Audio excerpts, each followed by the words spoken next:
Miguel, gracias por venir, gracias por sumarte. Miguel Wieniawski, periodista, filósofo también.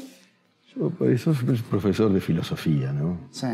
Quedó esto de filósofo, no lo puedo manejar, pero obviamente sí soy profesor de filosofía hace mucho tiempo. El año pasado, en plena pandemia, fue como tu hit. Digamos, yo te veía más en redes sociales en ese plan que por ahí en lo periodístico.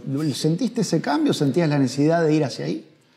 Sí, además, la cuestión de la pandemia me motivó para escribir un libro reflexivo que se llama La Postnormalidad, con lo que pudiera aportar la filosofía para pensar una situación límite, ¿no?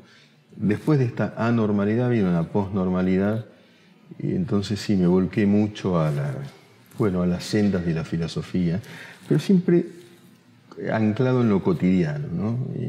Digamos, el cruce entre periodismo y filosofía, ¿no? La filosofía te da los conceptos, las categorías de pensamiento, y el periodismo te da la calle.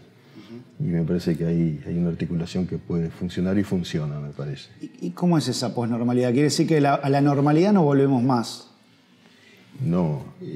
Cuando vos vivís una situación completamente inédita, que es una peste global, hubo muchas plagas en la historia, pero esta, ¿verdad?, por la cuestión de las redes sociales, por innumerable cantidad de cuestiones vinculadas al paradigma que vivimos, es inédita en la historia. Hoy, en este momento, hay un tipo en Australia que está leyendo algo sobre las vacunas, y acá y en Londres. Eso es inédito, y eso cambia. La otra cuestión que cambia es el confinamiento.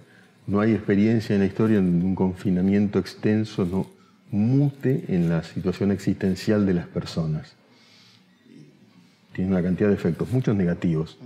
De pronto es inevitable, ¿no?, el confinamiento, yo no cuestiono eso, pero muchos son negativos. El encierro encierra, ¿no? Genera angustia.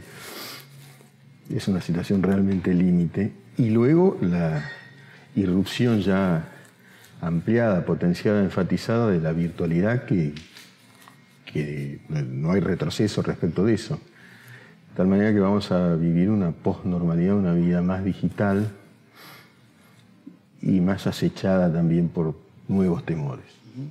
Y en ese repensar, nos vuelvo a lo mismo, ¿te motivaba a vos, por un lado, ir hacia la filosofía y también hacia la docencia? Digo, este es mi conocimiento, chicos, se los vengo a traer.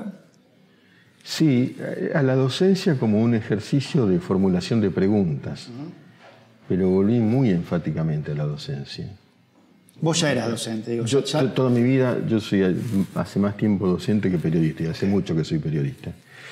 Pero en realidad la virtualidad, contrario censo de lo que sucedió con mucha gente, en mi experiencia personal, potenció una audiencia que estaba muy necesitada de transitar por la cuestión de la filosofía, de la literatura, y por salir un poco de la angustia y del barro, diría yo, de la cuestión política, etcétera, ¿no? En los seminarios que dicto de filosofía, la verdad es que no trato de no bajar al ring de box en el que vivimos en la Argentina cotidianamente, y eso me parece que genera una cuestión terapéutica en algún sentido.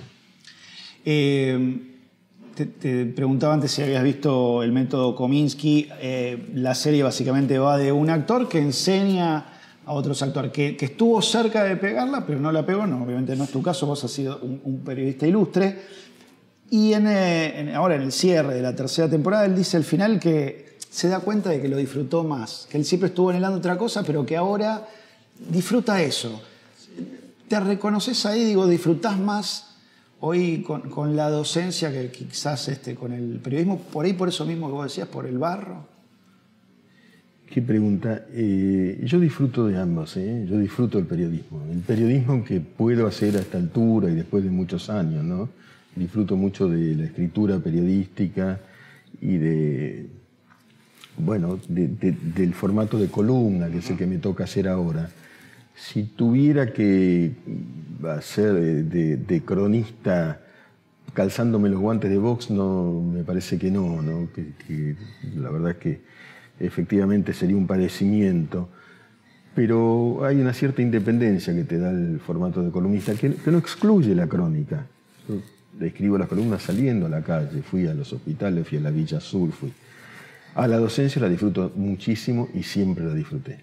Siempre la disfruté. Y ahora sí, como el protagonista del método Kominsky y sin problemas prostáticos, como en ese caso, lo disfruto enormemente, ¿no? Doy clases en la Universidad de San Andrés para la maestría de Clarín San Andrés y la verdad es que hay una especie de fraternidad que vos generás con los alumnos, también en los seminarios que dicto de filosofía, y es emocionalmente muy, muy favorable para sobrevivir. Marcabas ahí antes como dos momentos del periodismo que obviamente necesitan madureces distintas, ¿no? El tipo del cronista, sale a la calle, que se conecta muy bien con el periodismo digital de hoy, que va sobre la inmediatez, y el otro que necesita una mirada, y estamos muy acostumbrados a la mirada muy rápida, casi procesada, ya sabes qué va a decir qué cosa. ¿Va por ahí tus ganas también de decirles, chicos, les enseño a reflexionar, les enseño a pensar, les enseño a construir su propia mirada? Sí, y para eso hay algunos trucos.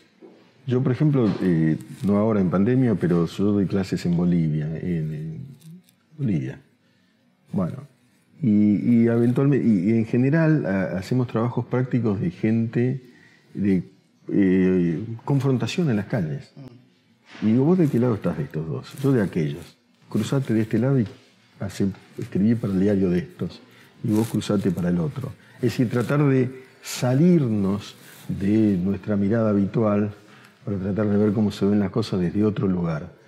Y me parece que hay que restarle esa previsibilidad que yo llamo noticia deseada, que es decir, te doy lo que vos deseás oír o ver o leer, y encontrar como una suspensión de tus propias creencias, en la medida de lo posible. No es fácil. Y sobre todo desde el punto de vista de la docencia. Desde el punto de vista de mi ejercicio propiamente del periodismo, hay posiciones públicas, digamos, que sostengo porque debo hacerla y porque me parece que creo en ellas, pero siempre dentro de la moderación del cuidado de las palabras en la medida de lo posible y del respeto. ¿No? Es fundamental cuidar las palabras, ¿viste? Porque si no las cuidamos se desmorona todo el edificio, me parece. Esto de periodistas en el barro, ¿nos sincera y nos transparenta o nos daña más de lo que nos acomodó a las nuevas realidades, si querés? Yo creo que nos hace daño. Sí, te ubica, digamos, en algún lugar de esa tribuna que confrontan, ¿no? La hinchada de uno, la hinchada de los otros. No me parece que bajar a la trifulca, al ring, contestar, entrar en la trampa de la pelea barrial, embarrada, digámoslo así, nos aleja de los protocolos básicos de la profesión. Se responde con información, se responde con argumentación y no con gritos aquí y allá, con acusaciones todo el tiempo, agravios, infamias. Eso nos está dañando, sí. Hablabas antes del aislamiento y de cómo impacta. ¿Cómo te impactó a vos? ¿En todo caso ya lo superaste? Y a mí me impactó de dos formas, digamos. Después de la primera etapa de la dureza del aislamiento, porque uno tiene los suyos, los cercanos, lo asumí como las cartas con las cuales uno tiene que jugar y no me fue tan mal.